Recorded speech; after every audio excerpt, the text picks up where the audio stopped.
नाशिक भाजप शहराध्यक्षांनी जाहीर केलेली ही यादी संपूर्ण गोपनीयता बाळगत पालकमंत्री गिरीश महाजन यांनी ही यादी गोपनीय राखली।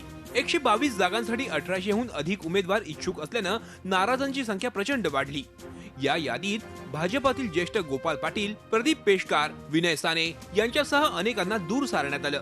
इतर पक्षातून आलेल्यांपैकी वंदना शेवाळे, सुनीता मोटकरी, हरीश लोणारी, लता पाटील, सुरेश पाटील, सचिन महाजन यांचीही तिकीट कापण्यात आली।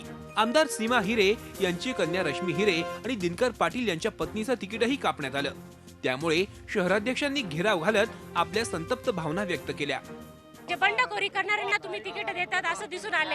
आम्ही पक्षामध्ये 20 वर्ष, माझे मिस्टर 20 वर्ष काम करत असून त्यांनी आमचं काम नाही बघितलं। स्वतः आमदार देवानी ताई फरांदे आम्ही यांना निवडून दिलं तरी त्यांनी आमचा विचार केला नाही। टाकळीत शाखा मी पहिला खोललेली शाखा मी टाकळीत घाबरत होते, लोक घाबरत होतात आणि कुपाटीमधून 2 वाजता 4 वाजता मी पार्टी जायचे, पण या लोकांनी आज तिकीट माझं 2दा कापले गेलेले। तरुण चेहऱ्यांना संधी देतानाच पालकमंत्र्यांनी स्वच्छ प्रतिमा देण्याचा प्रयत्न केलाय। गुन्हेगारी पार्श्वभूमीच्या पवन पवारांचं तिकीट कापण्यात आलंय। शहराध्यक्षांनी मेरिटनुसार तिकीट देण्यात आल्याचं स्पष्ट केलंय। नवे जुने एकत्र करून आणि सत्ता निवडून येण्याचं मेरिट पाहून काही चांगल्या कार्यकर्त्यांवरती पण अन्याय झालेला आहे। त्यांची समजूत आम्ही कुठं ना कुठं त्यांना कोणा स्वीकृत म्हणा, कोणा शिक्षण मंडळ म्हणा, कोणा शासकीय कमिट्या म्हणा अशी आम्ही समजूत काढू।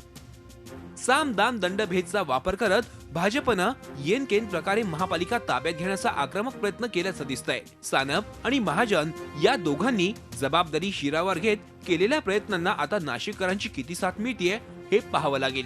योगेश खरे, झी मीडिया, नाशिक। झी 24 तास रहा एक पाऊल पुढे।